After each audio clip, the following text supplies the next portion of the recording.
Welcome to the Crypto Teacher. And guys, I come back with that video just to make you think. And guys, as we can see that 2022 is the year for building. 2021 was to lay down the foundation.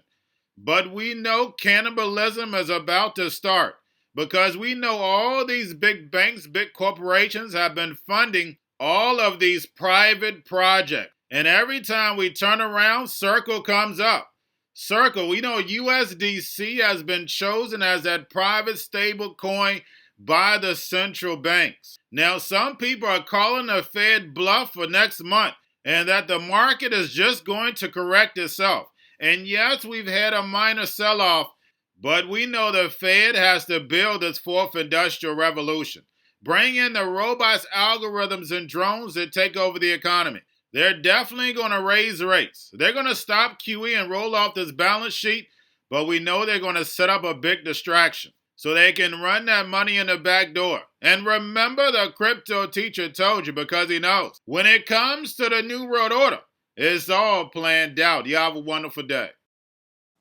Let me ask you another question. We got cryptocurrencies on the screen right now, and we were talking to Anthony Noto yesterday out in L.A. After the Super Bowl about the idea of DeFi and what that means long-term to the banking business, to all of the payment systems and services. Yep. And it makes me think that if Bitcoin or an Ethereum or any of these things actually work the way they're supposed to work, you would think that it would disrupt in a terrible way the Visas, the MasterCards, the PayPals, even the Stripes, which everybody loves, of the world. Is that true or not? So I think there are two very, very powerful forces at work, and we're going to see this play out for the next 5 years, Andrew. The legacy institutions, whether it's commercial banking, credit card, Visa, and MasterCard, the winners are going to be those that are willing to embrace technology, potentially even cannibalize some of the current infrastructure. And on the other side, you're going to have, I don't think it's Bitcoin, which is really an offshore store of wealth, but Circle, which is truly stablecoin, payments, conservative. Those that are going to be successful are actually going to become regulated banks. And I think to the extent that these two powerful forces will have winners and losers, the winners on the legacy side will be those that are willing to cannibalize to some extent their current infrastructure. And is there anybody you think that's doing that right now, Bob? I'll give you one example. I don't think it's quite that, but I think in the fourth quarter when Jamie Dimon announced his projections going forward, he talked about $3.5 billion of money set aside for acquisitions of fintech companies or fintech investments. So I think that's kind of the thing I'm talking about. That's not quite cannibalization. And on the other side, Circle has announced that they're applying to the OCC for a full banking license. Right. Someone who's been pretty smart and right in the past made the point that not only has the Fed removed the Fed put, but the Fed at this point now wants the market to moderate. Once the market maybe to go down a little, then they have to do less work. They have to actually have fewer rate increases. Do you think they'd be comfortable with a market sell-off? So that comes to your fortitude question. I think they'll be comfortable with a bit of a market sell-off. The question is how much of a market sell-off. Sort of people seem to have forgotten the transmission mechanism. Raising rates doesn't get rid of inflation on its own. Raising rates enough in order to choke off demand, to choke off economic activity, that gets rid of inflation. So in order to get rid of the inflation, they are going to at some point have to push quite hard, and that will cause market turmoil. And the question is, will they stick with that, or will they go back to the playbook they've had for the last, whatever it is, nearly 15 years? My guess is much more the second, because most central banking has been taken over by political sort of mindset. We don't have, I don't know, do you remember the Chairman Volcker? When you sat and talked to him, he was a very different type of personality than we have in central banks anywhere in the world today. I remember the couple of guys before him that we're going to a different economy, and we're going to be learning more about that as we go. But clearly, we're learning that things can be done from remote locations. We're learning that technology can replace people even more than we thought.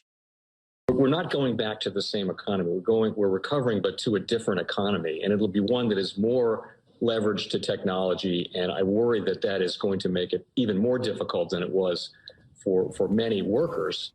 In Silicon Valley, and my friends who work in technology know that what we did to the manufacturing workers, we are now going to do to the retail workers, the call center workers, the fast food workers, the truck drivers, and then even bookkeepers, accountants, insurance agents, lawyers, and on through the economy. So what happened to the manufacturing workers is a very clear sign. This effort. And China has big plans for this. They intend to seed their digital yuan into the global environment by giving it away to visitors at next winter's Olympics. When they arrive at the airport, they're going to get yuan digital wallets. They're going to receive digital yuan. They're going to use it throughout their visits to Beijing, and then they're going to take it back to their home countries.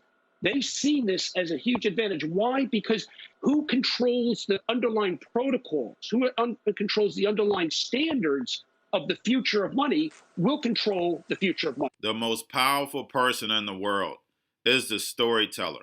The storyteller sets the vision, values, and agenda of an entire generation to come. Steve Jobs. And guys, you know I truly believe in this. When you look at the New World Order, they're the storytellers. And that's the reason why I wrote my New World Order book. But guys, now it's time to change the current generation. And I wrote 3 kids' books. You know, I love the Trinity because I understand the power that's in it. So I have 3 books. We have an opportunity to change the generation, to educate, not just me, but I want to show you that I take action on a daily basis.